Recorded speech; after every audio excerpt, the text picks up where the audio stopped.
नमस्कार दोस्तों, स्वागत है आपका हमारे चैनल पर।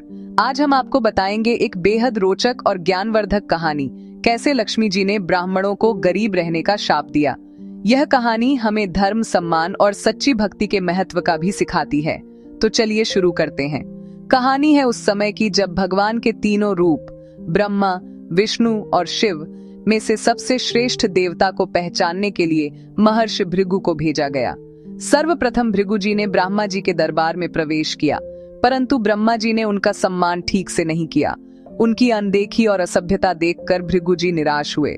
फिर भृगु जी ने शिव जी के पास जाने का निर्णय लिया, परंतु शिव जी भी उनके आदर का ठीक से ध्यान नहीं रख पाए। अंत में भृगु जी पहुंचे भगवान विष्णु के दरबार।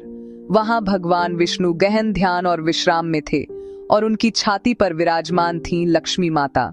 महर्षि भृगु ने भगवान विष्णु का परीक्षण करने के लिए उनके सीने पर पैर रखकर उन्हें ठोकर मार दी, लेकिन भगवान विष्णु ने क्रोध नहीं किया। उन्होंने भृगु जी के पैर की मालिश करते हुए उन्हें शांत किया और कहा कि उनके पैर में चोट लगी होगी। यह देखकर भृगु जी चकित रह गए। उन्हें एहसास हुआ कि विष्णु जी में कोई अहंकार नहीं है और यही देवता सबसे श्रेष्ठ हैं। लेकिन लक्ष्मी माता क्रोधित हो गईं। उन्होंने सोचा, भगवान का सीना मेरा निवास है और इस ब्राह्मण ने उस पर पांव रखकर मेरा अपमान किया, फिर भी भगवान ने उसे आदर दिया। तब लक्ष्मी माता ने कहा, अगर ऐसे ब्राह्मण अहंकारी और असभ्य हो सकते हैं तो मैं उनके घरों में नहीं रहूंगी। यही कारण है कि ब्राह्मणों को शास्त्रों का ज्ञान प्राप्त है, लेकिन उन्हें कभी कभी धन संपत्ति में कमी रहती है। दोस्तों, इस कहानी से हमें कई बातें सीखने को मिलती हैं। धन और संपत्ति केवल तब स्थायी होते हैं जब भक्ति और विनम्रता साथ में हो। ब्राह्मणों का सच्चा धन उनका ज्ञान और धर्म है, न कि केवल भौतिक संपत्ति। लक्ष्मी माता का शाप यह दर्शाता है कि अहंकार और अपमान के साथ संपत्ति टिकती नहीं। इसका मतलब यह नहीं कि ब्राह्मण गरीबी में ही खुश रहते हैं, बल्कि उनका वास्तविक धनीपन आध्यात्मिक ज्ञान और सच्ची भक्ति में है। भगवान विष्णु की नम्रता और दया और लक्ष्मी माता की धन का महत्व और अहंकार के प्रति संवेदनशीलता हमें यह सिखाती है।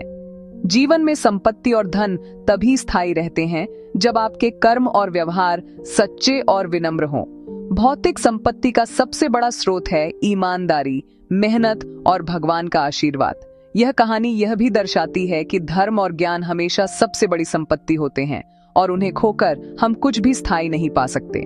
तो दोस्तों, यह थी कहानी महर्षि भृगु, भगवान विष्णु और लक्ष्मी माता का विवाद और कैसे लक्ष्मी माता ने ब्राह्मणों को शाप दिया।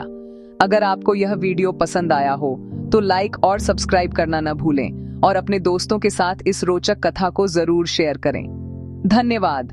जय लक्ष्मी माता, जय भगवान विष्णु।